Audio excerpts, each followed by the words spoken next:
Hey, it's Josh here. Just want to take a quick second before we get started to express our gratitude and appreciation to anyone who's listening, whether you're consuming this by download, whether you're listening on our website or following us on Instagram or TikTok, however that is. We thank you. Doing that lets us know, hey, that there's somebody out there. And as long as we're entertaining one person, then it just makes everything worth it. So on behalf of myself and everyone here at Game Rage, thank you. All right, now enjoy the show.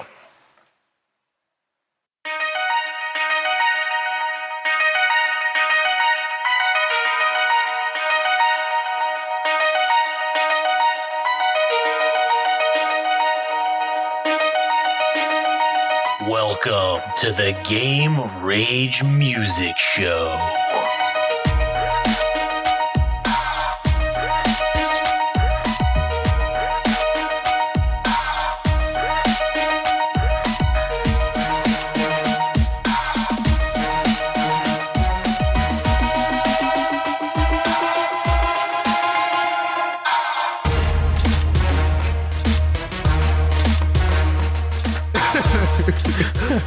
Oh, yeah. Well, hopefully you heard Adam's fucking clear orgasm moan at the beginning. If not, then you fucked up and missed it. Yeah. Anyways, all right. We're here for what is this? Game Rage Music, episode number 10. Oh, hot damn. We hit double fucking digits, man. Oh, we are in there. That's a goddamn fucking, what is that called? An accomplishment. Yeah. Anyways, all right. So, as usual, I'm Josh, and I'm here with Adam. Howdy. And today, we are going to talk about a few different things. One primarily being music and nostalgia, I guess, and how that kind of goes together. But before we get started on that, I did want to know, is there any updates to Joco-Watch 2023, Jocatine? Yeah, so she came out with like her single, the alternative version of, what was it, the Triple J submission she did? Yeah, which was I Need Therapy. And it's a cool song. Like, I'm not going to lie, it's great. It sounds decent and everything. Although it's kind of like primarily bass and drum driven, so everything else is... There's not a whole lot else going on. It's just kind of like the vocals are the kind of the focal point, as it is very clear that she's quite the vocal powerhouse and such. But right.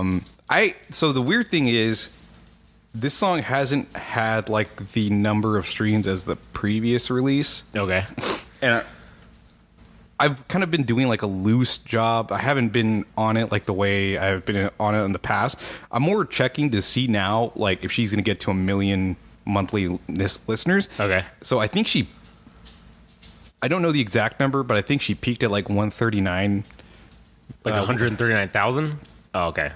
Right. So she peaked at 139,000, and then she went down to 98,000. I think this was just before she released that new song, and then sometime afterwards it went back to like 111,000. Okay. And so it's kind of been around in that area. Right. So it hasn't hit a new peak since her first single. Yeah. So So I'm dumb, so I don't know how that tabulation works, but is it just like, oh, this is people who are subscribing, or is it people who I think it's listeners?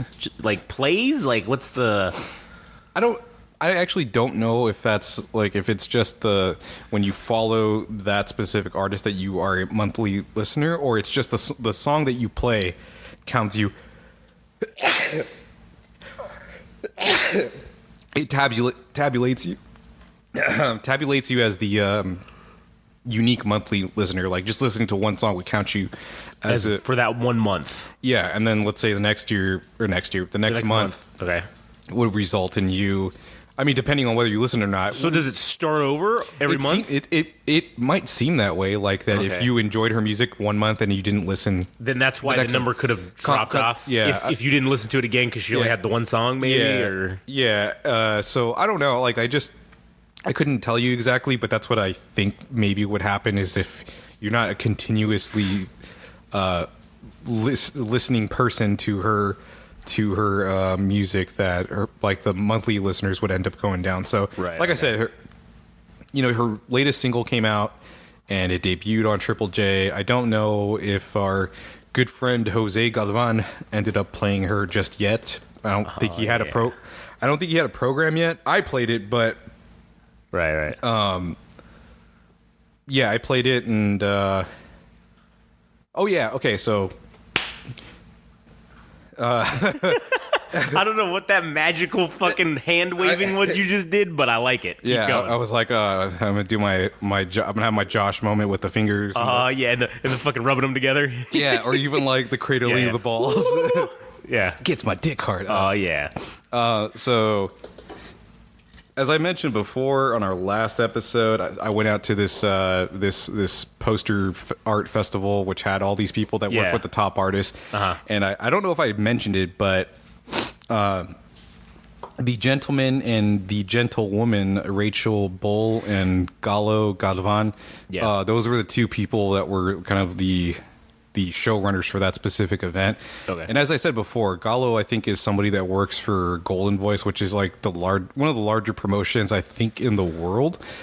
Okay. So one of the last things that I said to him, because I mean, this is tough, man, because like when we do this, like I love the fact that we get to do this, and you know, when we eventually do shows, we're not waiting around for other people. Right, yeah. But I think this is like something I've talked to you in private about, is that like I'd love to have like some type of like mentor or person, and Yeah. this guy has like given me his endorsement that he appreciates like the stuff that I talk about in on Instagram, because I mean, sure, I do a shitty job, and I don't use Instagram in the correct way that most people, because I know it's visually driven. Like, if you go on Instagram, you know that like the people that are visually pleasing are beautiful, as one would say. Those are the ones that do better. Yeah, and I'm like further from that. I don't show my face. I'm more somebody that just talks and says things or whatever. But you know, I'm starting to realize that maybe I'm not that person that is supposed to be like a face, as one would put it, like a forward-facing person. Maybe I'm just the person that like sees things. Like, what if I'm the person that's in the fucking shadows, dude? Yeah, like, you're the guy that's controlling the strings, or you know. Well, I don't know if it's good, like controlling things, but what if I just make things happen in the background? No, like I'll never get credit for anything, but I know what I did, and right. Like, so this was another one of those like scenarios that I talked to this dude, and we were just kind of like talking or whatever. He's like, hey, you know, I like what you do or whatever, and if you ever want to do an event or if you want to put things together, you let me know and we can try to make it happen. And I happened to bring up Joco-Team. Like, I was like, hey, if you're fucking serious about like working with me, I'm all for it. Like, I could use your help. Like, I would love to, you know, work with you, because you're, you know, I always come to your events and I always enjoy them, and like I try to share whatever I can to get people to come out to your event or whatever. And I just brought up the name Joco-Team. I'm like, dude, if you're serious about working with me, like, I want to do something with her. Like, I want to do something with her. And if it's just the simplest thing about being word of mouth, I have now put that name in the circle of at least one person that is in the realm of like Golden Voice itself. So, right. So now that you put it out there, I put it out there, dude. I put it out there. I said, "Hey, this is the voice of a generation." That's exactly how I said it to him. So now I don't know if this is going to be if you can reveal this, but what if he even said anything to you about it? But like, did he have a reaction to it? Did he know who that was? Did he indicate that maybe he had no idea? Oh no. Well, so the funny thing was, he, you know, as much as I talked about her, he didn't pick up on me. I don't know. He wasn't following her at the time, but I was like, hey, you got to look up this girl Joco-Team, and then he's like, pulls out his phone, fucking follows her. Oh man, went straight to it. Yeah, and he's like, oh, that's what you're saying. He's like, oh man, he's like, I trust your opinion. He's like, he's like, if this is what you're saying about this girl, that she sounds like Amy Winehouse and Adele, he's like, fucking sign me up. Like, he was pretty excited. I'm like, yeah, dude, like take. And I don't know if he had a chance to listen to it while he was working, because like I said, that guy's running around. Oh yeah, all the places, just busy, show running or whatever.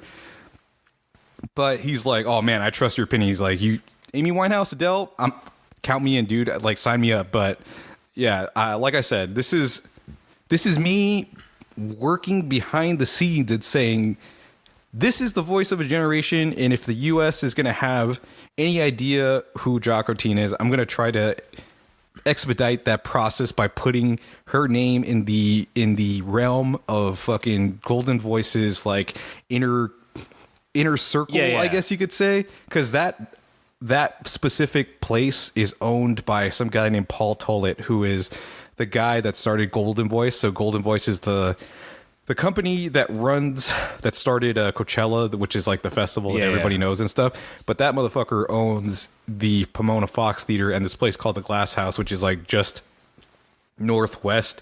It's like a street over, so it's like another venue that. So imagine, dude, like I'm trying to bring this girl. I mean, she's not going to know. Well, if she's listening, maybe. You never know, man. If she's listening. I mean, shit, you post about her enough, maybe she knows. Maybe does she follow you on anything? She does. Oh, damn. And she, like, pays attention to everything. I mean, I'm not trying to gloat or anything, but, like, I'm not... I don't know how to say this, but, like, I genuinely love her music, and, like, I try to be helpful in whatever way I can. This is, like, the next thing that I could do to... Right. I'm not going to get credit for... I'm not going to get credit for everything, but, like, I just do it because... I do, like, it's just what I do, man. Well, it's I don't know, it's not, maybe this isn't the right way to say it, but it's the right thing to do. Yeah. You know, it's you find someone who's like, oh shit, this is an amazing talent, and the right thing to do instead of doing what most people do is sit on their hands. Yeah, do nothing, or they just meh, or they want to keep it to themselves or whatever. You want to get it out there and let the whole world know that, hey, this is who this is and this is what they can do, and you should be listening to her. Yeah. And I know I'm on the right track. Just because this thing doesn't directly have to do with her music herself, but it just speaks to what is happening around her. Is that she's working with like Vogue magazine in Australia, like so she's like posing with clothing and shit. Right. And yeah. like, yeah. I mean, that's pretty fucking high profile. I mean, shit, listen, I'm a dumb shit, and I fucking know what Vogue is, and I know that, if you're on Vogue or you're in that magazine, goddamn, you must be somebody. Yeah, and that just says to me that, like, her trajectory is already, it's up here.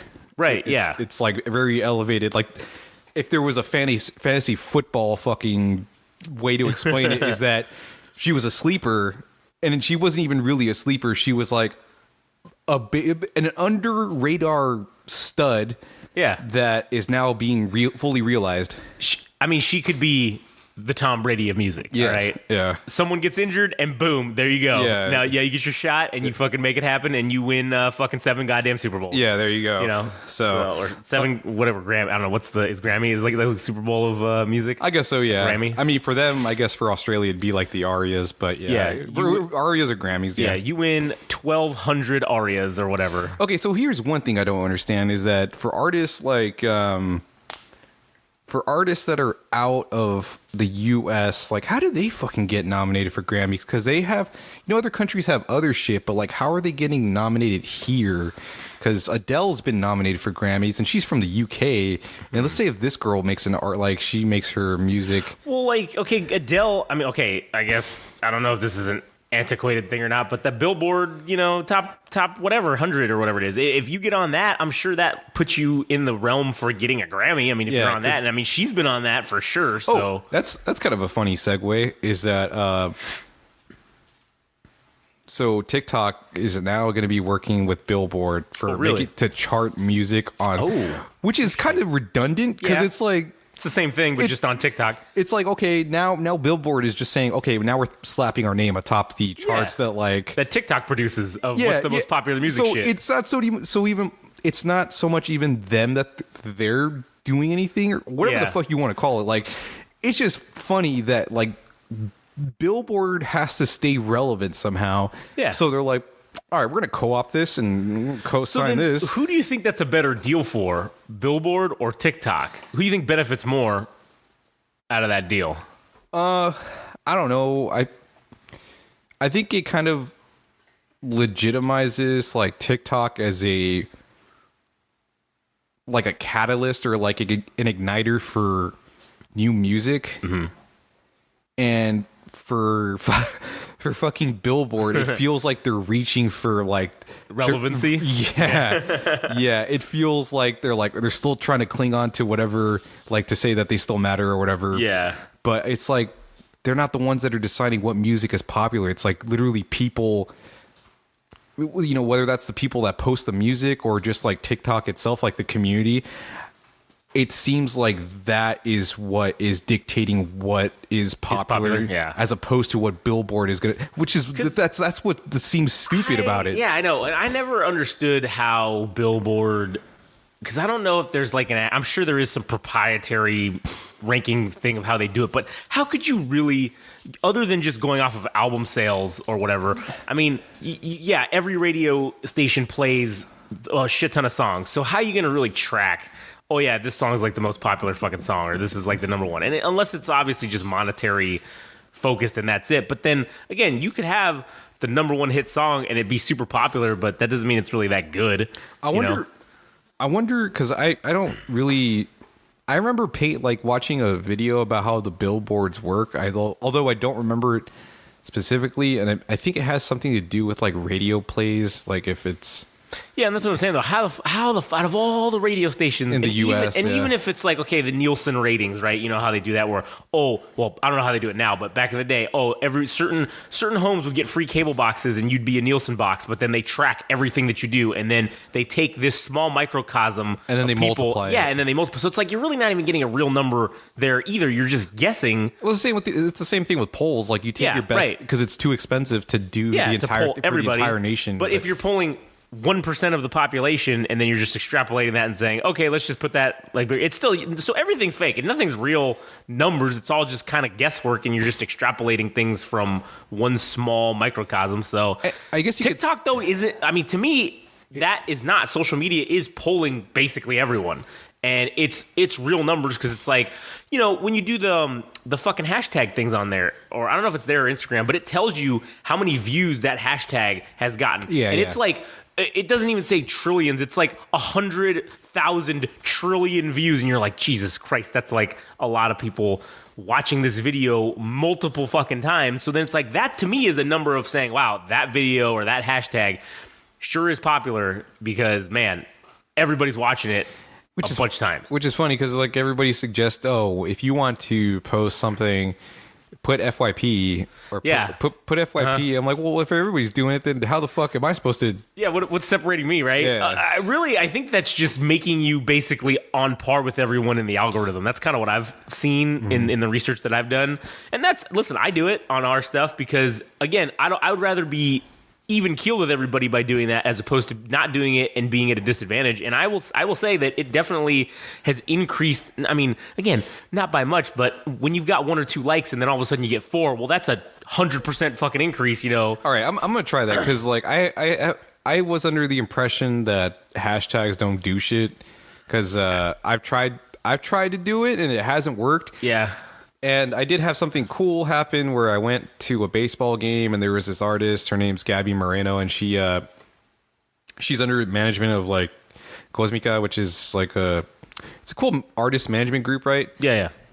But the funny thing was, in recent posts, like I haven't got all that much, and I didn't even put like hashtags or nothing. I think this is maybe the way that not TikTok, but Instagram works, but I tagged the management group and some of the employees of it and like the founder, and one of them ended up sharing it, and I think like maybe it was 1 or 2 people, but it was because of them that I was able to get so many views, and it was like people that were obviously like Guatemalan, because it was about the Guatemalan like national anthem, but I didn't even do any tags or anything. I'm like, oh, shit, do tags even fucking work, dude? I don't know, man. I mean, I don't know. That's the thing, is I can say that for sure the first few weeks we were doing this, I was not doing it. And since then I have started doing it, and I have noticed maybe not necessarily the views have gone up a little bit, but not necessarily a lot, but it's the likes, because I think it's targeting. And I've also started using just that plus specifics for like whatever it is we're talking about, and it's put it in front of people who have searched that thing. So it's like, that's where now you get more likes, because it's like, it's being shown to people that actually would maybe like this or whatever. Yeah, I mean, I thought about doing because there was one example you were talking about glory hole. Oh yeah. I thought about I want to do shit like that where it's like tongue in cheek hashtags. Yeah. But that are somewhat like relevant to the topic in a weird way. Like I want to do that, but yeah, that's neither here nor there. But, Yeah, that's fucking funny. So, wait, where we going? Well, I don't know. We were just going about Joco-Watch, and then we ended up going to Billboards, and stuff, yeah. TikTok. But I think that is. I mean, unless you had any more to say about Joco-Watch specifically. No, I mean, if I had, I guess I can just admit that I was wrong. That she ended up releasing another song. Technically, it's not new, but it is a new version of a song. Yeah, I mean, but I was actually kind of surprised that she ended up releasing another song, and it's. You know, it's getting close to the end of the year, and I think I mentioned in the past, like this is when things start to start to wind down or whatever. So I don't want to say it's risky to put out music because it's never really risky, but you know, it's everything's timing, dude. Everything's fucking timing. It's like the way Jericho came out with the countdown, and then you were just like, oh god, you know, you lose your shit because you're waiting like 3 months or who however long it was, whatever it was for this motherfucker to come out, and you know, like releasing music should be like the same thing. Is that it has to be a fucking monumental event that it's like, oh my god, it's like Jesus Christ coming from the skies, and that's what it should feel like to when you're listening to music, or even for like an artist, you have to create that fucking the gravitas of the situation. Right, yeah. So like it's hard. I imagine it's difficult to capture people's attention when you get closer to the end of the year, like November, December. So that's the only reason I was saying that, like maybe that this wouldn't happen. But she proved me wrong, and she. Well, I mean, it's still early enough. It's fucking September. I mean, you know, it's still at least a month and a half away from when people really are going to start going into like Thanksgiving / Christmas mode, you know? And then they're just going to not give a fuck about it. Yeah, they're not going to give a fuck about anything. Yeah, true. But all right, so you want to get to the let's get to the I guess the meat and potatoes here, as they say, the main fucking course of music or I guess nostalgia in music. So you had kind of indicated when we were talking a little bit about this about why it's bad.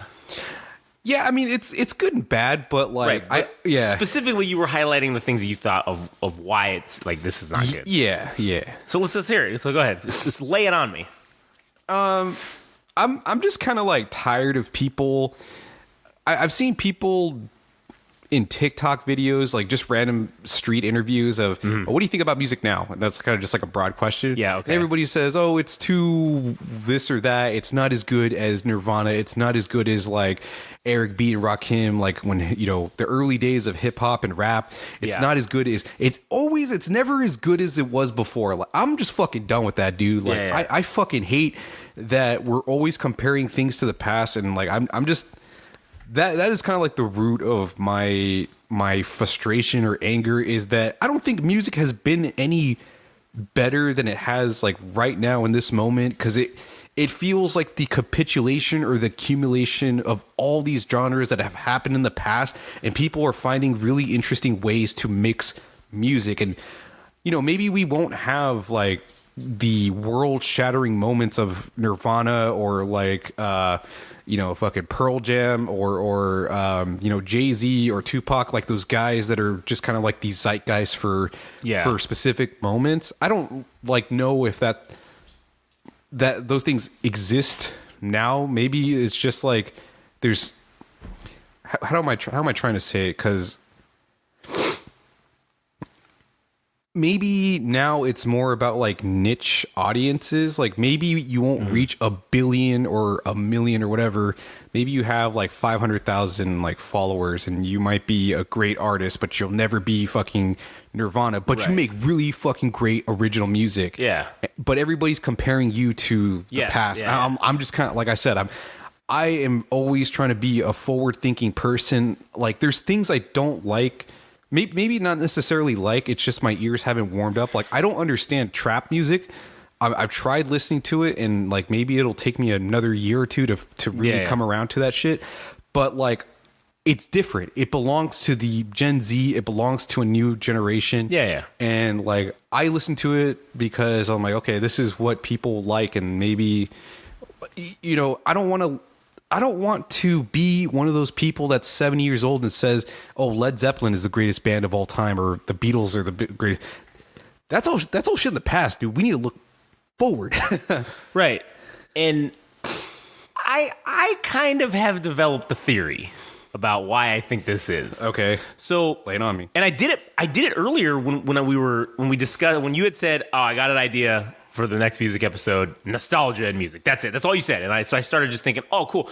Where I went in my brain with it was, about things that I'm nostalgic for, right, in music. So I started going back and thinking about what I'm nostalgic for, and I noticed a pattern when I was kind of writing down things that I remember, or songs or certain things and whatnot, and they were all tied to specific moments in my life, right? They were all tied to specific memories, maybe a specific moment that I felt from the past that was such a strong moment that whether it be good or whether it be bad, it's stuck in my brain, and usually it's the good ones, right, that keep you having this feeling. And I kind of think that this is where it goes off the rails. All right, I kind of think that this is where our the Matrix programming, as I refer to it, or as we've called it, that's kind of what that is. It's like a drug. It's, I'm getting the endorphins of that moment from when I remember it because this certain song was playing, and I remember that every time I hear that song. So not only do I want to hear that song again so I can get that little jolt or that little rush of like that original moment. Like, endorphins. Right, but now I want to hear songs that sound like it because they will then give me the same thing because I will then remember that song. And you know what I'm saying? Are you talking about like new artists emulating like an older artist? Right, well that, in addition to everybody saying, it's not as good as it was. And if you really look back, okay, and you think, all right, let's just use, for example, the Black Eyed Peas song, My Humps, okay? Okay. For me, I wrote that song down on a thing because that reminded me of, when I was in high school, and that song was going on when I had like my first real, like when I fell in love for the first time, right? That song was like hot when that happened. And so even though that ended poorly, I still associate that song, and I feel nostalgic every time I think about that song. I think about, like making out in my car with because that song was like always on. It was on every fucking radio station when that was going down. And for some reason, if I hear that song, I get that like little tingle again about that. And then I get, if I hear a song that's similar to it. Now, if I go back and look at that song, I don't know if I can objectively say if that song's good or bad, just because my judgment's clouded. It's altered by the memory that I have from that song being popular at the time. So that song really could have sucked. I really don't know. And maybe it'll take someone who doesn't have any objective thoughts about it, which I think is probably impossible. But okay, if I take that moment and I look at that whole thing and how I feel about that song, and then I say, damn, they don't make them like they used to. Well, if that song really sucked, but I'm just attached to the memory, that's the only reason I'm saying that, is because, I'm just attached to the memory, and it makes me think of that song, and I like that song because I like the feeling of associating that song with the memory, right? So I'm never going to want to listen to anything new or not give it a chance because it's like, I'll just listen to the good stuff that keeps me on this little IV drip of complacency and fucking like, nostalgia, essentially. And it doesn't allow me to broaden my horizons, right? So I'm not like that. There's a lot of people I know that are like that where, because as I'm sure people have noticed, or at least you've noticed, that I have a pretty wide-ranging musical taste, I guess. And I'm gonna go get a napkin. Yeah, go for it. Yeah. I'll continue talking. Yeah. I'm pretty open to. Don't forget to take off your headphones because that will break everything. All right.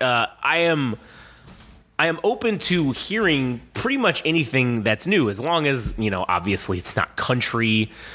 Because I really fucking, for some reason, I don't know why I don't like country. I just don't like it.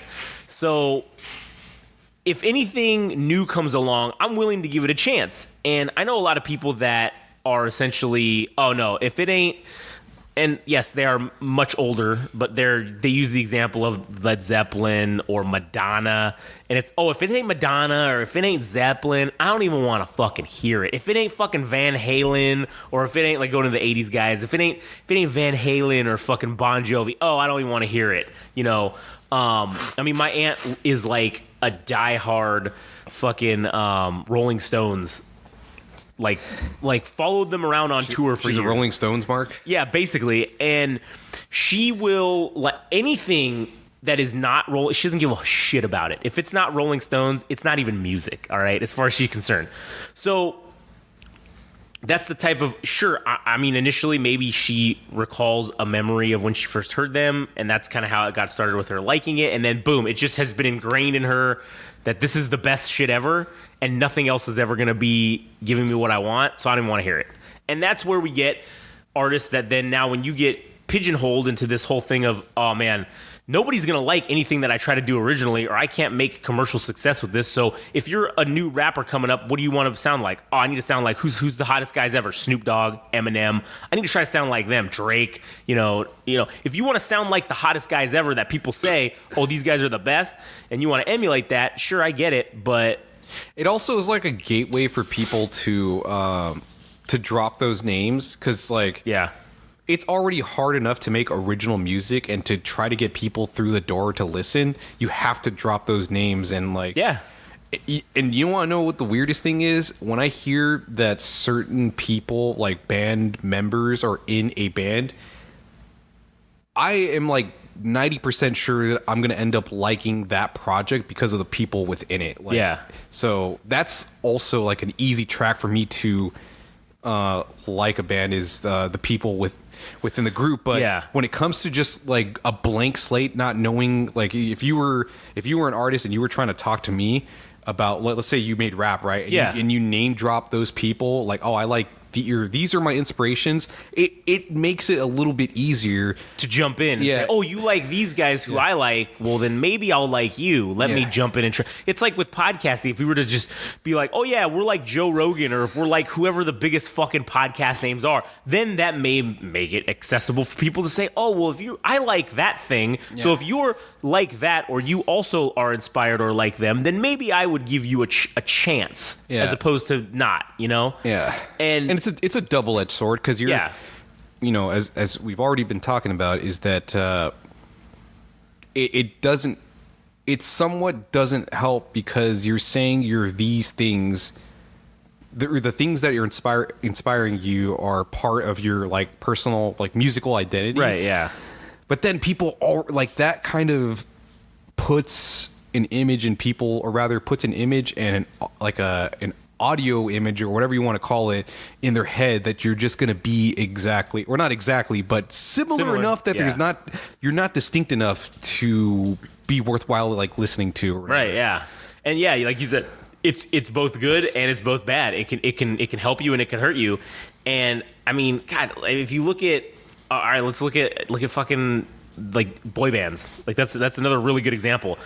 I listen, I'm weird, but I like that shit. It speaks to me on a weird level. I don't understand why, but it just does. I know why. It's because, like I just said, it ties me back to certain memories of shit that was happening when that stuff was popular, and it slaps for me, right? It's fucking what is it? What's that saying? No facts, or no, what is it? All printer, no. I don't know. There's some fucking phrase that the kids say now. Facts, no printer, or something like that. I don't know. Yeah. Like, isn't that what it is? Facts, no printer. Yeah, something like that. That's what it is. To me, it is just facts, and that's it. It's fucking great. It's amazing. I love it. And realistically, if I were to sit there and analyze the music, it's garbage. It's just generic beats with fucking like. Somebody else wrote the music. Subtle, like sexual innuendos. Yes, right. Yeah, it's dumb. That's what it is. It's just dumb, mindless fucking music. And with some good-looking chaps. Yeah, with some good-looking dudes. That's well, whatever. I think we talked about it before. They figured out the fucking formula. They got the formula. Yeah. Yeah, they figured it out. They got the bad boy. Yeah. They got the fucking like there's the innocent one, the funny one. Yeah. Then there's the one that's like secretly gay. It's like the Power Rangers of music. For music. Yeah. And so I I look back and say, man, those things are terrible. But every time I hear it, guess what? It's on my playlist. All right, it plays, and I fucking sing along every single time, and I fucking go, man, this is good stuff, even though I know it's not. And there's nothing that anyone could tell me that could tell me otherwise, just because, like I said, I tie it to those memories. Well, I guess the other bad thing too about nostalgia for me is that when it comes to live music, I am of the personal opinion, this is just like my personal observation, my own anecdote, that when I see schedules or calendars for venues and I see fucking nothing but cover bands for like System of a Down, fucking Linkin Park, like this is it drives me up the wall because I understand that original music isn't like profitable in like its early stages, right? Sure, yeah. But why are you gonna give some asshole that's playing fucking goddamn covers of like System of a Down when that's already been done before, dude? Like, I don't want to pay $15 to go see a motherfucker act like Serge Tankian, dude. Yeah. No. Yeah. No. It takes up the potential for new music to break out. It also takes away the possibility of an individual like venue, and hopefully it's independent, to create an identity to say, oh, we're going to be the place that has these genres or whatever. And but everybody's passing up that opportunity to have the money, right? Yeah. And I'm just like, fuck, man, if I was running a venue, sure, maybe I'd be losing money, but at least I could say like, oh fuck, we had I mean, I'll just use like, you know, bigger names, like, oh, we were the place that had Jane's Addiction, we were the place that had fucking Guns N' Roses in its earliest days. And like, you could be that person, you can be that venue that has all the cool shit, but you're preferring to fucking take you're taking easy money. You're taking easy money for cover bands, like, and that's just a no-go for me, dude. That's where nostalgia, I think, is bad. Yeah. No, I get what you're saying. And yeah, man, if you had a venue and you could book, you know, all the shit you wanted. Yeah, I agree with you on that. Yeah, cover bands would probably be at the bottom of the list if they're likely not even on the list, just because why would I would rather give an opportunity to somebody who, and again, not to talk shit, because this is just, we're just bashing cover bands here, but we're gonna, you know what, fuck cover band. No, I mean, hey, dude, we might need to do an episode of the Player Haters Ball where we just, I know we've been talking about doing like the Butt Fuck Nowhere show where we do a Player Haters Ball where we just talk mad shit on like different, everything. We might have to do that, man, because you know, we need things to steam our beans and just like that's true. That motivates us to do podcasting and you know, to separate ourselves from what we think is crap. Yeah. You know what? You're right. We may have to do that. But anyways, yeah, fuck cover bands. But at the end of it all, if cover bands are becoming, and I've seen it too, where okay, local places around here, I've seen, oh yeah, it's this so and so cover band, this, and that's like these are major headline events, and it's just some fucking cover band, and I'm like, why the fuck would I want to go see this when I could just see it's like of a band that like still exists or some shit, and I'm like, why the fuck would I even go see that? Yeah, maybe they didn't come here or whatever, but if I was the venue, that's where the point I was making. I got off track for a second, but if I was the owner of a venue, I would say, hey, I would rather give some fucking guy an opportunity who created the music, who fucking wrote it, who did everything themselves from the beginning, as opposed to just basically performing someone else's fucking music. I'd much rather give them the opportunity to have a platform or a stage and that they can perform on. The ceiling is, in my opinion, well, the potential for like the ceiling could be higher. Yeah, because you're saying the more the time passes by, right?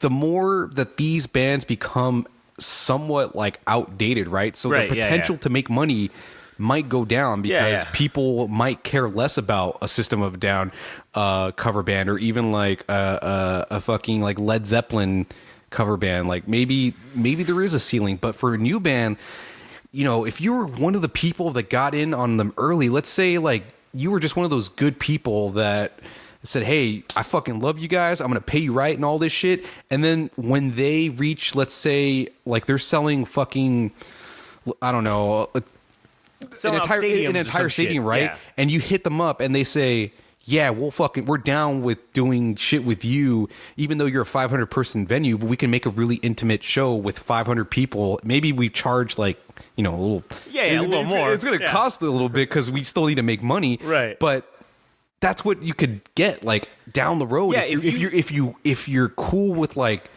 the future, like if you think about the future and you just let go of like nostalgia and like cover bands, man, like that's what you can work towards. Is if you're a forward thinking person. That's my opinion. Yeah, and you don't I don't think you necessarily have to let go of nostalgia completely to do this, but I do think that if you start on the ground floor with somebody and you hook them up when no one else was maybe giving them a shot, or very few people were giving them an opportunity. If they do, you're just setting yourself up for success in the future. If they do blow up, now granted, listen, it could turn sideways and they could just be assholes once they go. It's get true. big. Yeah, I mean, it's always a possibility. Yeah, but you're planting your seeds. Like right, you're planting your seeds. I would much rather take the risk of doing that than just giving it. You know who's real cover band fucking heavy lately is the goddamn casinos around here. All the casinos, every ad that I see, it's for fucking cover bands. some cover band, and I'm just like, Jesus Christ, like, is there no one? And I get it, maybe those are venues that people aren't necessarily going to, so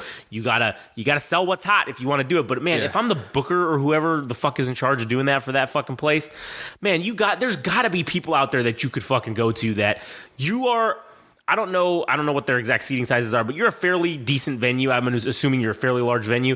You could fucking give some band, some local-ish band, or maybe a regional band. You could make their fucking nut in one night just because you're this venue, and even if they themselves can't sell it out, you should be able to sell out that event as being the person who runs the fucking venue. Yeah, like what if your brand as a venue owner, and like again, letting go of like nostalgia or maybe booking every now and then, but like what if you build that reputation of having your finger on what's hot too? Like that becomes a thing because you again look to the future about music. Like that could be beneficial to you as a promoter. It's like what we had kind of talked about if, putting on like our own show or whatever. If we can put on a good fucking show, even if people don't know who the fuck any of these bands are, right? If we put on a good show and people leave entertained and happy, yes, they're going to follow fucking whoever the bands are, obviously, if they enjoy them. But even if they maybe don't necessarily enjoy them, but they enjoyed the time they had and the good show that was put on, they will then follow us to see, hey, when's the next thing that they're going to do as the quote-unquote venue or the booker or whoever? What's the next fucking thing they're going to do? And that's when you really, I think, set yourself up for success, and you set yourself apart from really all the normal bullshit that goes on and the just kind of cookie-cutter, stuff that happens. Is if you can set yourself up to put on a good show, then I think you're doing the right thing. You're doing what's good, and you're then making it so that people are coming to see the attraction of not just you, but what you can put together. Yeah, because you may be able to put together, like you have some shit you could put together with certain bands that maybe nobody would have ever really thought would have worked together, and you do it, and goddamn, it comes out and it's a fucking excellent show, and people had a great time. People that didn't think that they would have liked either band, or people that only liked one but then liked the other, had a great time. Fuck, man. Then they're gonna say, "Oh, dude, what are you guys doing next? What's going on there?" So. Yeah, I don't know. I think it's fucking cover bands. Fuck cover bands, man.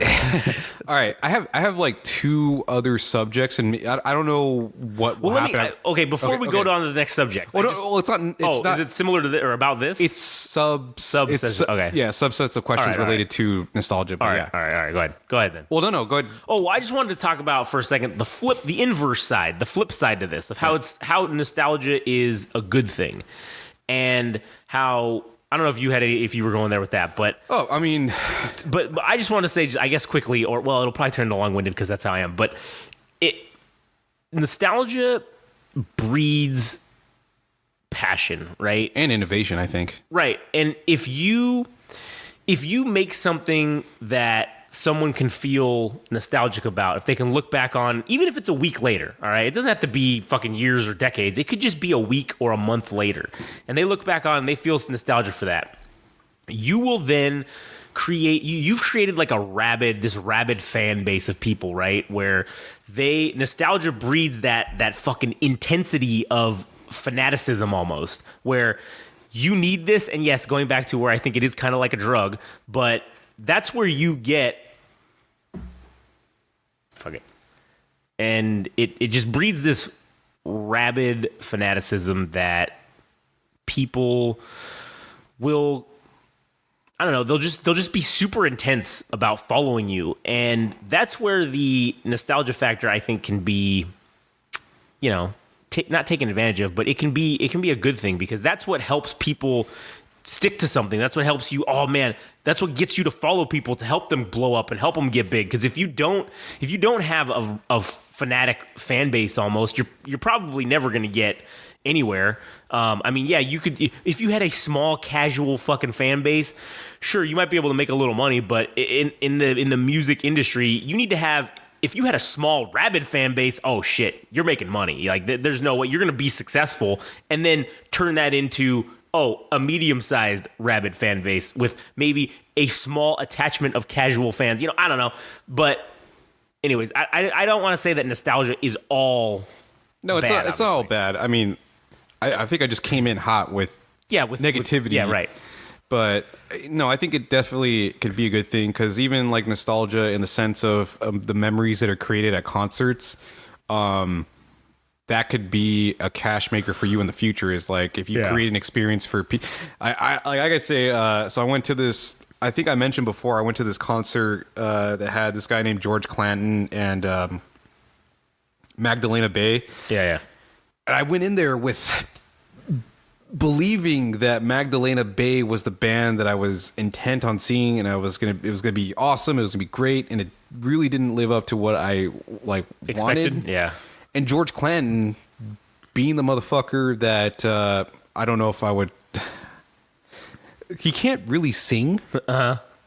But his music is really odd and interesting, and it's like vaporwave and rap, and it's fucking weird, and I love it. And then when you see it in person, dude, oh man, he had like this blow up alien doll. He had a fucking like LED light board that created these different symbols and shit.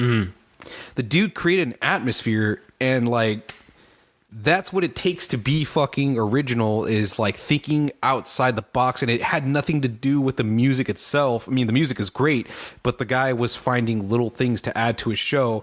And he came out to the audience. He was like hugging people. He was like passing the mic for the people that knew the words to their songs. Yeah. And I'm like, shit, man, this guy isn't the greatest vocalist, but his music is good. His charisma is there, and he knows how to create an experience. And I didn't get that same thing from Magdalena Bay. And, you know, I think that's where nostalgia can be a cash maker for you in the future, is if you can recreate that like on multiple nights, like all the time. So Yeah, and that was one of the things I was to tell you about too, in terms of like putting on a show, right? Like, not to book it like a wrestling event, because that's not obviously what it is, but I feel like you got to have that, you know, you got to have that opener that kind of just bam gets everybody invested, gets everybody involved, wakes them up, says, "Oh shit, here we go," and then you got to have someone come in that's kind of like, okay, this is like your middle of the road big match, and then you kind of got to let people rest from that, and you got, oh shit, I thought my phone was on vibrate. So, anyways, booking a show, right? You know, having something that's maybe an act in there that's not necessarily a band, you know, throwing in, I don't know, something, I don't, this is a bad example, but, you know, you throw in like a magician in between while they're setting up shit to kind of keep people entertained and like fucking, but it's like it's jokey. It's the comedy match, you know, it's like, whatever, just to keep people still entertained. But it's like, oh shit, man, if that overall vibe of the whole show comes in and fucking gets people going and gets people to come back, that's what it's about right there. Yeah. So you don't even have to be that good at whatever it is that you're doing, as long as you keep them entertained. That's all that it is. It's like the court jester, right? Yeah. You know, court jester, fucking dumb idiot that just talks shit and says dumb things, and oh man, people laugh and they think it's funny or whatever, and oh cool, they come back and keep seeing them, you know? Yeah. I think also the way that nostalgia is helpful or good is that in order for new music to be created, is that somebody has to understand what happened in the past, like for one genre. Yeah. And then thinking, well, where else could I go with this? Or maybe it's not even necessarily that they're trying to go in a different direction. It just happens by virtue of somebody trying to mimic something of the past. And then it's just by whatever is inside of them that it just deviates and creates a new path for music. Like Right. One dude I was learning about, and I don't know a ton about him, but I know like this is like an artist. This guy's name is Giorgio Moroder. He's some Italian guy. He invented like Italian disco, and maybe is it Italian disco? I think he just created the genre of like disco, and it just led to like house music and other things. Like one person inspired like all these different things, and it was just because what was like inside of him. Yeah. But he himself probably looked at like who the fuck knows, like 10 or 20 different genres. Like, oh, I like this part of music. I like this part of, and it just happened to be that his knowledge created something new. And I don't know why I'm bringing up this specific group, but I just think they're fucking rad. Is the group Horror, which is like HO9909, is how they spell it out. But man, like there's something about that group taking, different elements of music, like electronic music, I think maybe even like industrial music, and then rap, and then putting it all together and making it work, man. I was like, fuck, this is so cool. It wouldn't have been possible like fucking 40 years ago, because industrial music was the thing that was happening, like, in the late, I don't know if it was like mid 80s to like late 90s, but that was its own thing, right? But it took those guys to, to be fans of each of those things that they were inspired by, and then to amalgamate all those things to make an entirely different new sound that nobody was really expecting or whatever. And I think nostalgia is good in that way, is that, for people that are music lovers, they take inspiration for things that are in the past that allow them to create new things in the future. And that's what I care about. But that you can't have a future if you're not looking at the past either. So that's where nostalgia, I think, is also helpful. True. So there is two other things. Yeah. Let's go for it. That I wanted to bring up. And this is like the negative side of, of nostalgia. So, well, actually, I don't know if it's negative, but I have seen a lot of like concerts or festivals that have popped up. Like there's this festival that was specifically concentrated on new wave music, like stuff from the 80s, and it had like bands like The Cure and I forgot what like Susie and the Banshees.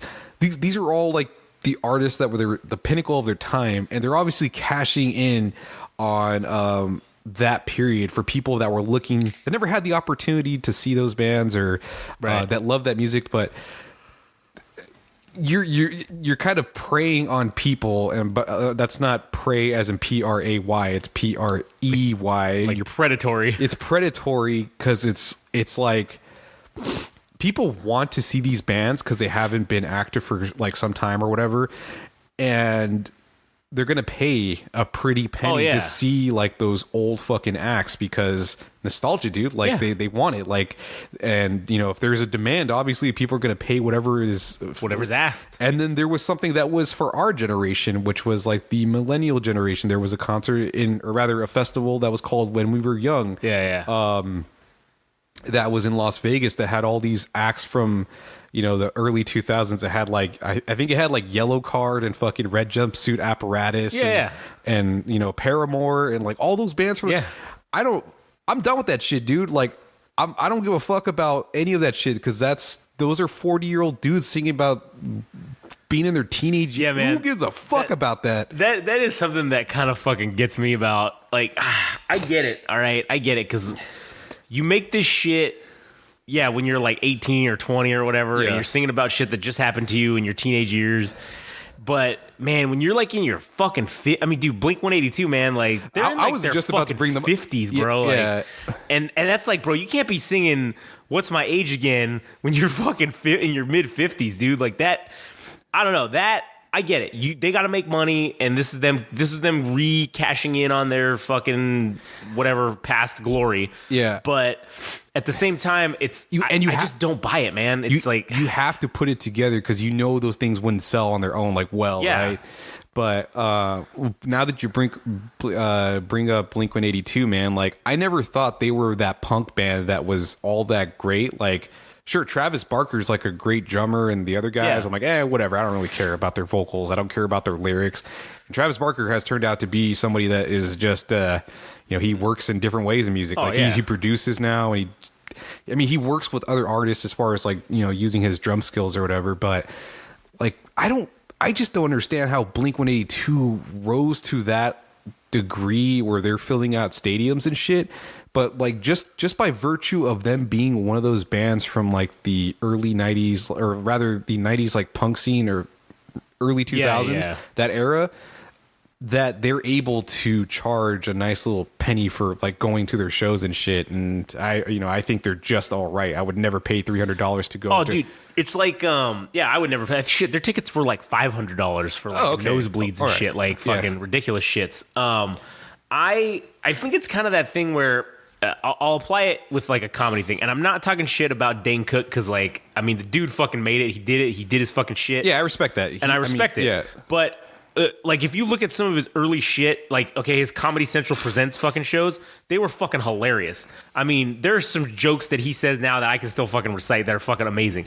But then once he started selling out stadiums, I just didn't really find him as funny anymore. Like he had diminishing returns. I think it was because he got so popular that he kind of needed to start to, I don't know if neutering is the right word, but shit just kind of had to start getting more mainstream acceptable, I guess, or whatever, to attract that crowd, that kind of crowd of selling out stadiums. Or what if like your best days were behind you, like your. Well, that's what I'm getting at. Is I think that those days when he was in the early stages of like, because you're hungry, dude. Yeah, that's what it was, and I think he's talked about it before, where that like he was hungry and shit back then, and like those were the good days when it was like, oh man, shit was funny, but then he was making no money. But then as soon as once you get into this thing, you're like, oh fuck, man, now I'm kind of technically washed up and like a has been, but now I'm still out of stadium, so fuck it, I'm just gonna keep doing this because why not? Now I'm finally getting paid for all the good shit that I did back in the day. And I think that that's kind of what that was. It was like, oh man, people cashing in, or not cashing in, but that's what like Blink-182 is doing, I think.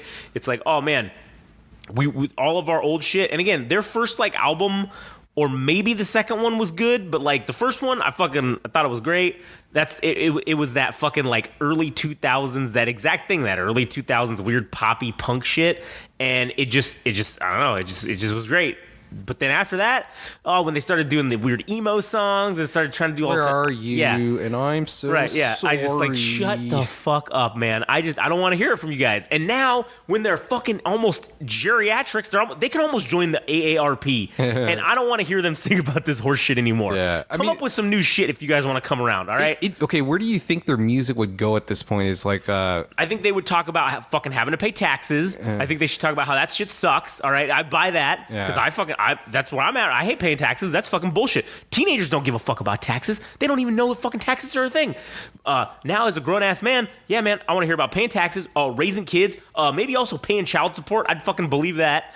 I want to hear some songs about fucking, what's his name, going off on the rails with the conspiracies and the aliens and shit. The aliens. Like, I want to hear some songs about that. All right, play me that shit, and I'll fucking I'll buy that album just to hear it. What about like? Do you think death would be like on these? Man. Like losing parents or your friends starting to die, like or friends dying, and also like losing relationships, like because I don't know if this is just anybody else, but you imagine like your peers that you'd be friends with them for an extended period of time, maybe a lifetime, but there's people that walk away from your life that and I think that'd be a cool direction, is if they talk about those things, that they're now 50 years old and it's like, fuck, man, life is a roller coaster, dude. Just imagine how fucking good those songs could be if they would write about that shit, if they would make some new shit. And I get it.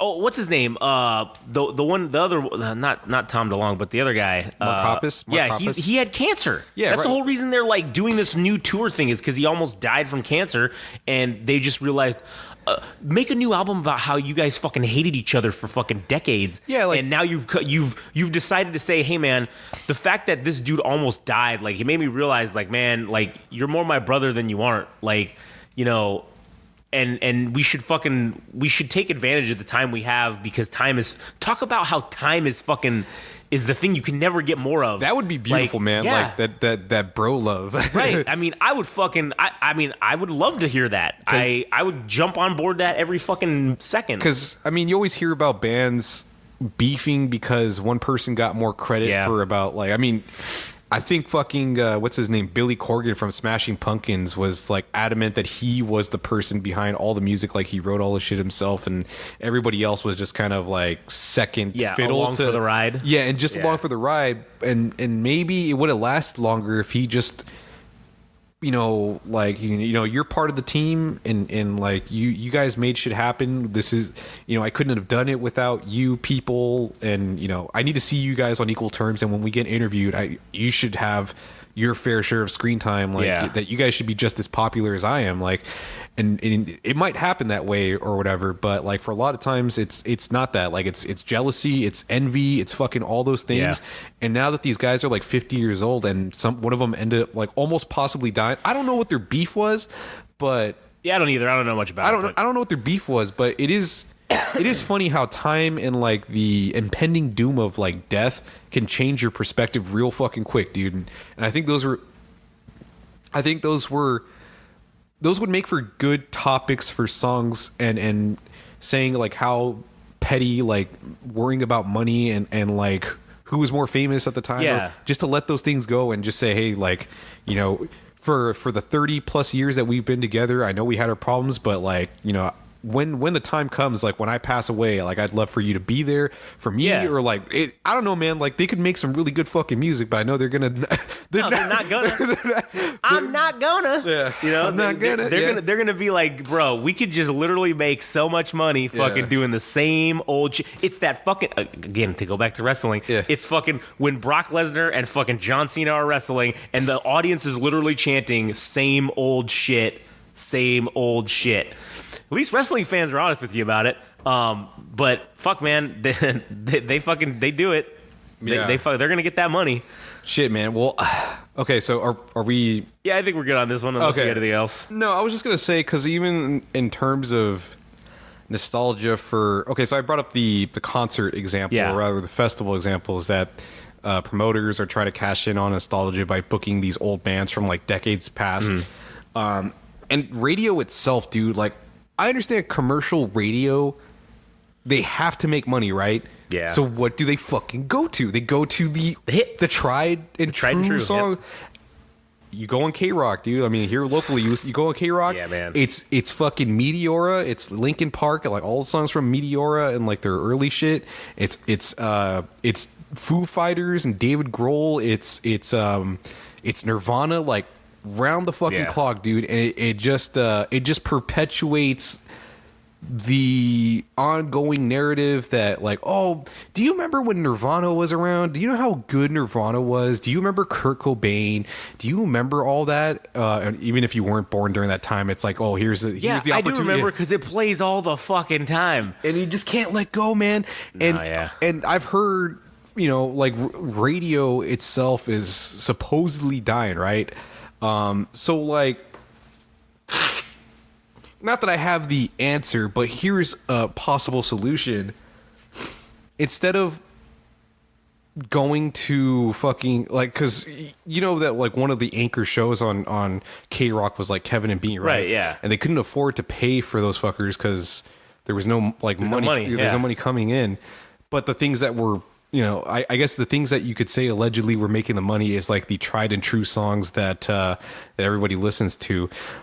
But that only hits a certain audience, dude. Like, if I had to be honest, like all that shit to me, like appeals to the, like, it appeals to Caucasians. I don't know how else to put it, right? To the whites. Yes. You know, like you like fucking Alice in Chains. Like, I imagine a dude in a fucking Ford truck that's lifted and backwards cap or whatever. Like, I just, that's what I imagine. But imagine if you opened yourself to new music where you can spread like the demographic, like if you could capture other audiences from, like, you know, different age groups, different people from different backgrounds and stuff. It's like you can't do that if you're just always like clinging to the past, dude. Like those fucking bands, like.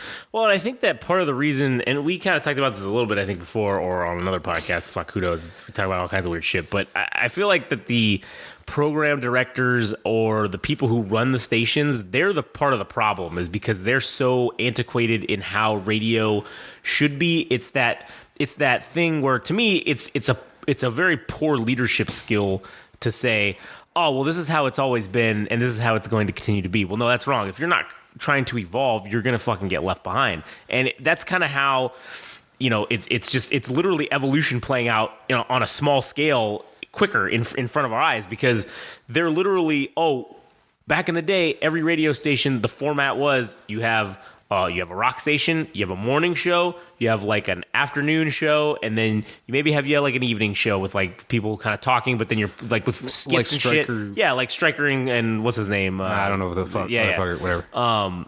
You got those type of dudes, and you get those kind of shows. You get the morning zoo show or whatever, and you stick to this formula, you're going to make money.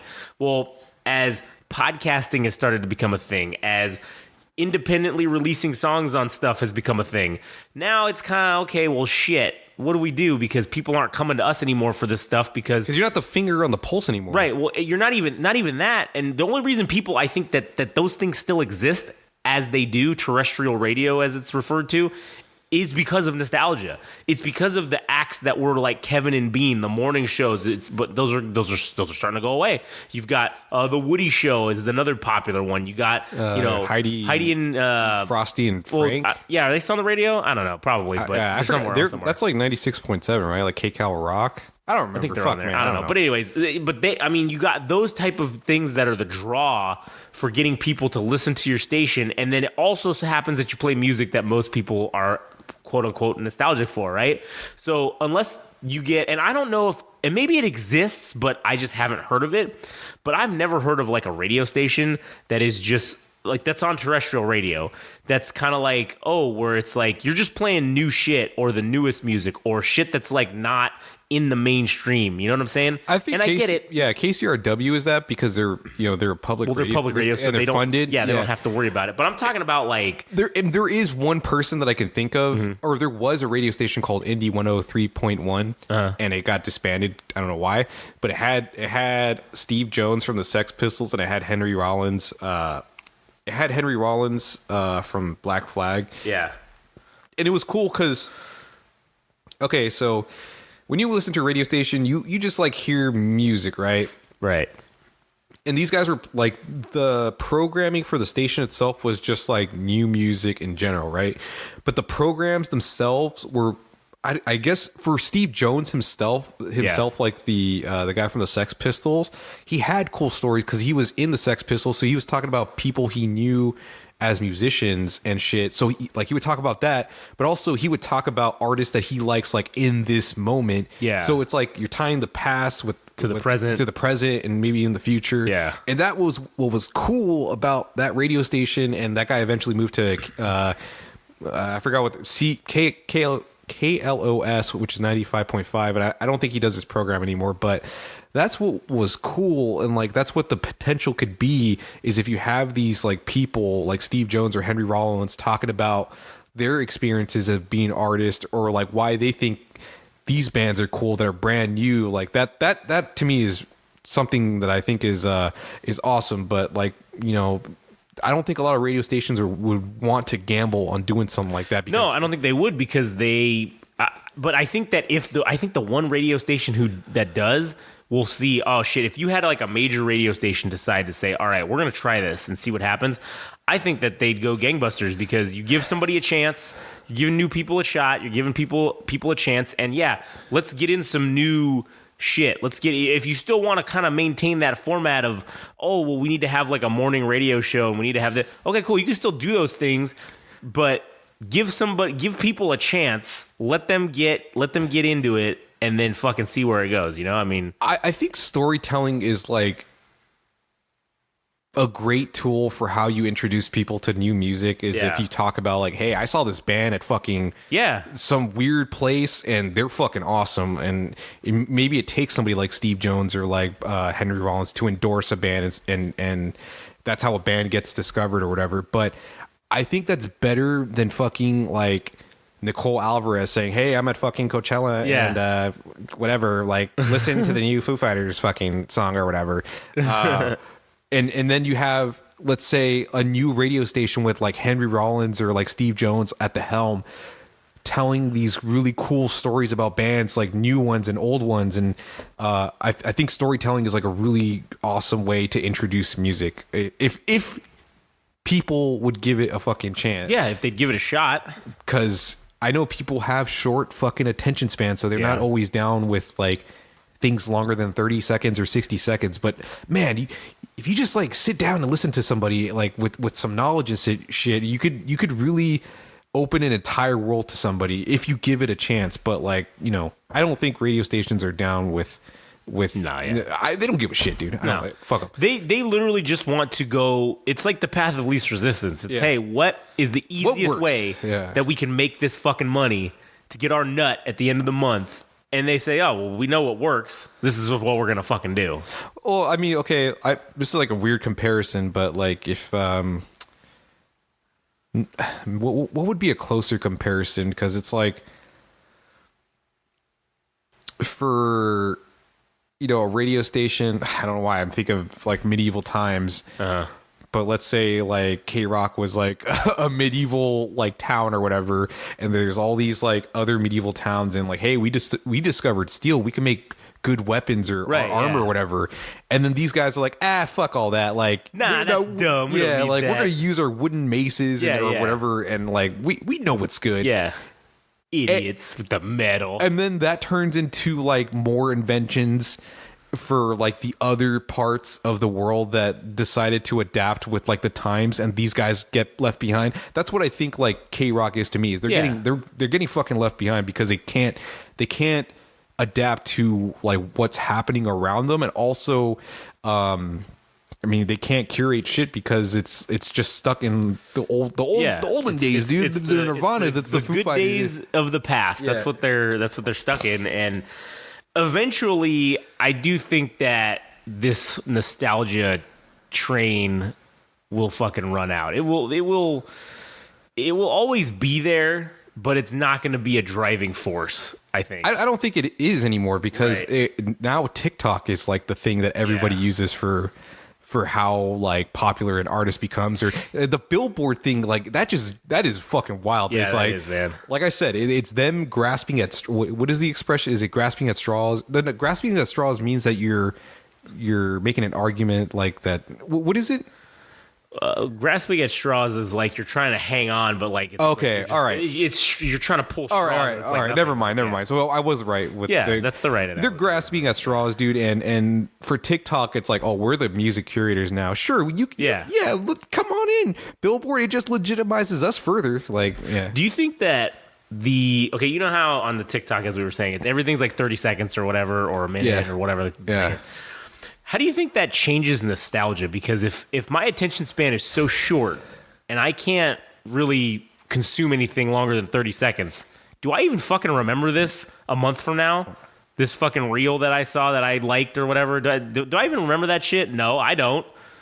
I don't know. Do you? Because like I don't imagine kids that are like, okay, I don't imagine the Zoomers in the future are going to be feeling nostalgic about a TikTok. You know what I'm saying? Like a specific. I don't know. They for certain ones. I feel like for certain ones they do, because I think that's kind of like the beauty of short form videos is that you have like 30-second or 60-second videos, right? And by the time you finish it, it plays again, and you're like, oh, I'm gonna watch it again. And there's this one that I like. It's not relevant to music, but it's like this girl. There's this bear on their porch, and she's like, "Can I pet that dog? Can I pet that dog? Can I pet?" And I don't know why, but I keep going back to that video every now and then because of how the girl says that fucking line. But it's fucking hilarious. But yeah, I think like the replayability, like the short form videos, like for some reason, I think it's because it's short that you're kind of forced to watch again once it fucking ends. And I think there is concern about like TikTok itself because I think it does fuck with like your retention, like your memory retention, as in like you remembering certain things. Well, I mean, if you think about it, you're literally watching. Okay, if they're 15 to 30 seconds in. Okay, people sit there for 30 fucking minutes and just flip shit. It's a swiping thing too, right? Like you move away from something quickly, and maybe that speaks to music itself. Is that once something charts, like once a song is popular on TikTok, that people can move away from it just as quickly. Like a week or two later, or maybe even a month later. So I think there is something to that where it is somewhat problematic because people have short attention spans, and maybe as a result of TikTok, maybe they have a short like memory span as well. I don't know, but that's kind of where I see the negatives of maybe TikTok itself. Damn. But again, like there's been like, you remember that song with Kate Bush that was on Stranger Things, and then it became and then it became viral on TikTok. It also has that potential to bring things back from the fucking dead, quote unquote, and artists that may have never had a chance before. Now, it doesn't matter if they were a one-hit wonder, like that people are enamored with this one song. It's like, well, now that people are listening to me, I might as well take advantage of this and try to make new music. So it's cool in that way as well. Like I appreciate that about TikTok, is that literally anything can happen as far as like virality goes in music. So true. I guess I appreciate that aspect, but so I didn't get to bring this up before when we were talking about good things as far as nostalgia goes, but when we were talking about like how genres like inspire artists, like I think The Weeknd definitely took inspiration for a lot of things that happened in the 80s. And like Dua Lipa, I don't know if you are familiar with her music, but she was inspired by like, well, one of her albums was inspired by like disco and funk. So some songs have like these similar riffs to songs in the past that it's just enough, it's different enough to say that it's not the exact same thing as like whatever artist that she was taking inspiration from. But like I said, it's just enough for people to like cling onto it. And I think that's where it's beneficial to artists, is that like, hey, people like these things in the past, like the 80s or the or even like the 70s with like Dua Lipa and disco, but they obviously like thought it was the time to bring those things back to make whatever music they wanted to make. But I think, I guess in some ways that nostalgia, there's cycles of music that people feel inspired to bring things back from the dead because it just feels like the right time. Like right now it feels like grunge or like 90s shit. Like there's a lot of bands that are taking there's this one band called Julie that's from here in not Los Angeles, but Southern California. They sound kind of like nostalgic to what Nirvana was doing, or like that grunge music and shit. Yeah. And it's the time for it now. Like it's the time for it. Yeah. Now it's back. And for fucking The Weeknd, it was bringing back something from the 80s. And there is an artist, I will point this out. They're like Bruno Mars. I don't listen to his music all that much, but it feels like he's one of those people that capitalizes on things that happened in the past. Like with like the Silk Sonic music, he's doing like R&B and soul, like and funk and shit with Anderson .Paak. And then there was that song that he did that was like 80s hip hop, like that era, like. And then he did songs that sounded like shit from the 70s. That guy is somebody that moves through the decades, and I guess that's how it's worked for him. But I'm not a big fan because, like I said, it seems like he's trying to capitalize on those specific decades and making his music to each of those like genres in those decades. But I think that's where nostalgia, I think, is helpful to artists in that way, is that it creates like that familiarity for other people, and then like it's also different enough that it's like, okay, I mean, it kind of makes it more accessible for someone who maybe wouldn't have even fucking gave it a chance, right? So that's I don't know, man. I think we kind of I think we did. I think we beat the shit out of this topic for sure. We exhausted all possible. Well, actually, you know what? What time are we at? We got an hour. We're at an hour 18. So that's, all right. I mean, that's pretty fucking good, man. I mean, that's Or I think I moved it over a couple minutes, so maybe it's like an hour 15 or something like that. But I mean, for sure it's over an hour. I mean, all right, because I was gonna, depending on how we were gonna do with the specific topic, we got a lot out of it, which is great. But we'll save the topic that I also had in mind for this episode for another time, because at least I have something planned for fucking next episode. Because let's tease us with what that could be. What is the topic? All right, so Pixel Grip, which is a band I'm very high on. They have my endorsement. I love their music. They released a new single, and I'm like, this is. I want to know what your opinion is, because I am of the opinion that I'm gonna pick like 3 songs from their catalog. One from being from their first album. The second one being from the second, and then of course this new single. New one. Okay. Yeah, because I feel like it felt from the first album to the second album, it felt like a linear growth, right? And then this third single, it went fucking exponential. I'm like, this is it, dude. Oh man. Yeah. All right, I'm excited for the next episode, because that sounds fucking real fun. Yeah. So yeah, stay tuned for that. I also feel it's going to be problematic because I just said all that, and I hope it doesn't influence your opinion. So please forget everything I just said, and hopefully go in with the clear mind when we actually do. Right. Okay, I will give it a fair shake of not letting you fucking alter my opinion at all. And if I don't like it, then I don't like it. This is what it is. Well, it's not even so much that you don't like it. It's just what do you take away from the I guess is the root of it is like the production and the quality of the music, how it's evolved, because it feels like exponential. It feels like it's like this is their apex. Yeah, this is it, dude. This is it. This like is the peak. This is the shit. I'm telling you, man. Like, this is the shit that's getting me excited about music. Is when artists have hit their creative peak. Like, this is it, man. Like, I'm getting my fucking dick is rock hard, dude. I'm fucking rock hard. Yeah, dude. I'm fucking my tits are rock hard, dude. Yeah. Anyway, that's what that fucking moan was at the beginning of the episode. Yeah, right. Just thinking about this. Yeah. Anyways, and also, I did just want to say. Oh wait, no. The expression is "jack to the tits." All right. Jack to the tits. Yeah. That's a good one. I just wanted to say too at the end here. I want to say I do like Blink 182. All right. And I do want to say, Travis Barker, he's a good dude. All right. He's a local guy. All right. Yeah. And I just wanted to say that. Not to talk shit and say, hey man, you guys fucking shouldn't be like getting your money, all right? Get your money. But from one local guy to another, I would just like to say, could you maybe make some of those songs that we were talking about? Yeah. And if you fucking don't, you guys are fucking musical experts, all right? I'm just a fucking nobody. We're just a couple of jackoffs. We don't know shit about shit. But man, if you want the layman's or an everyman's opinion, fucking just hit us up, man. I would be so down to just be like, yeah, man, this is what I think you guys should do. I don't know how to make that happen, but that's on you, all right? Yeah. But I would love to do that. I think we pitched some good ideas for songs. I think we fucking did, man. And shit, I mean, I'm not like a musical writer, but man, I'm pretty creative. I can come up with some good ideas for weird shit. I don't know about lyrics, but like I don't know about that, but like for topics, I can give you some shit to talk about. That's for sure. Yeah. So I don't know. Anyways, hit us up, all right? Game Rage Magazine if you fucking interested, or Adam if you follow him. All gas, no trash. Travis Barker, hit us up. Yeah. That's all one word, no underscores, and it's all gas, no trash official. And then also you can do your segue for all the the social media because naturally, if you're gonna follow Adam at all gas, no trash official, you would then also want to just go to Game Rage Magazine, which is a lot less letters to type. Just saying, and it's very easy to put in.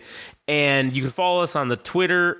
Or no, what is it? It's X now. It's just Game Rage Mag on X because they don't have enough letters, but it's Game Rage Magazine on Instagram and TikTok. And you can also go to our fucking website, where I'm sure is probably you're listening to this. And also, we understand that you know the irony that we don't actually have a magazine, or we haven't done anything game related. But fuck all that. It also worked out to our advantage, because I think if we actually tried to decide on a name, that it would have probably taken us way too long, and we probably would never have started anyways. With all this shit. So this is just what we went with, and it's fucking proven great. And honestly, the fact that we don't have a magazine is just going to be an inside joke. Now it's going to be a running joke, yeah. And we will do some game-related stuff. I do have a game-related podcast in the works if you like video games, all right? We are going to hopefully put that out in the next couple of months. Yeah. Because I do like talking about video games, so, and I think that it should get its own thing. Yeah. So, anyways, all right, well, if you listen thus far, thank you for listening, because goddamn. Well, apparently some of you are fucking listening because we actually have listeners, and yeah, it shows on our little dashboard. Yeah, that's what I'm saying. This tells me, I mean, we've had close to like 200 fucking downloads so far, and it's like, fuck, man, that's pretty good. Yeah. For not really doing a lot of advertising. Not zero. Yeah, yeah, it's not zero, that's for sure. So to the 200 people or however many people that entails. Shout outs to Belgium. Yes, fucking for sure. The Belgians, they fucking love all things Game Rage related, and I think we might do a convention in Belgium. I think we might do it for all 10 of them. Yeah, dude. You know, fucking yeah. Give it to the Belgians. Yeah. Anyways, all right, thanks for listening. Stay tuned to the next one with the Pixel Grip stuff. Yeah. All right. Peace later. out.